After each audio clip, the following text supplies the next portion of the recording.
بسم الله الرحمن الرحيم. waxaan rabaa inaan ku daro warmurteedka uu akhriyay wasiirka arrimaha gudaha Puntland.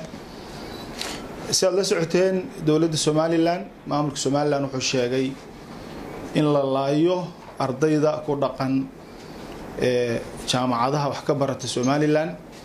ardadaas tiro koob guud oo aan sameynay waxay gaarayaan tiro 900 ah.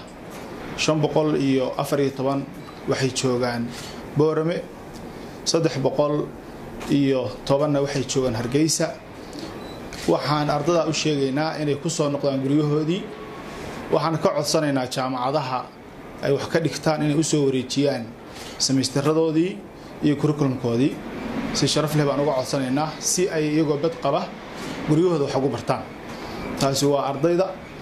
waxaan kaloo u sheegaynaa shacabka Puntland ee qurbaha ka imaan jiray iyo shacabka gudaha ku jira intaba inay soo food saartay khatar ah in maamulka Somaliland ku dhawaaqay in la laynayo shacabka Puntland.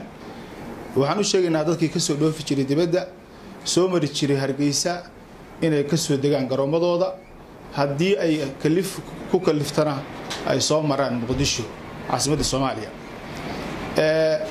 intaasi waa fariinta u dirayno dadka Puntland ee gudaha iyo dibadda jira iyo ardayda.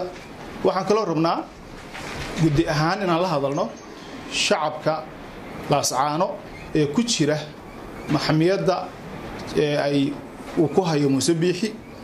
shacabkaas waxaan u sheegaynaa Puntland waxay galaysaa kuna jirtay dagaal la yiraahdo Xarbul Karaama, dagaalkii sharafta.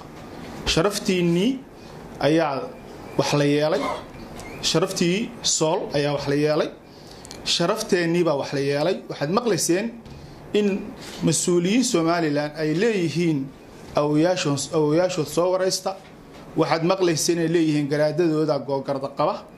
waxaad maqlayseen inay lahaayeen Maxamuud Garaad iyo Faarax Garaad isma salaami karaan. waxaasoo gudnimo ah ma qaadan doono.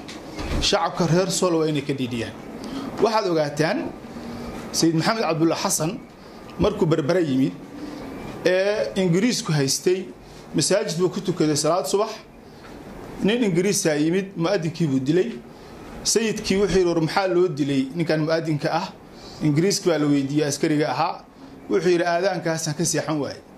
sayidku wuxuu yiri gudnimada laga dhiidhiyo. dadkii ka dhiidhiyo daraawiishta noqday marka laga reebo kuwii kale ilmahooda xataa magacyada waa laga bedelay. Michael Maryaba iyo Saleebaan Gaala aad maqasheen magacyadaas loo bixiyay. haddaan maanta qaadano annagoo reer Laascaana gudnimadaas annagana magacyada la ka bedeli doona. bax caasho iyo salamadow iyo magacyo kale la bixin doona. annagoo aad ogtihiin taariikhda meesha ka galnay.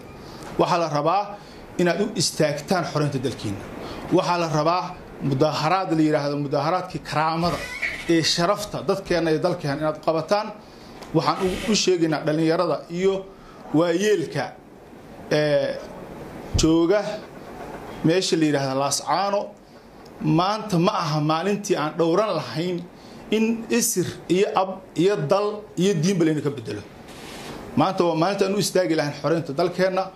waa maalinta aan qaadan lahayn in inta jehelo leena ku guro leena ka soo guro hadana. Guantanamo Bay kuma taala Laascaano. Ethiopiana ma haysto. naatana ma haysto. qabiil Soomaaliyeed oo qabiilada inuu yimaadaan inay inta xirxiraan haddana leena ka soo bariyo wax la qaadan karo. shacabkana fariintaas u diraynaa waana mahadsantihiin.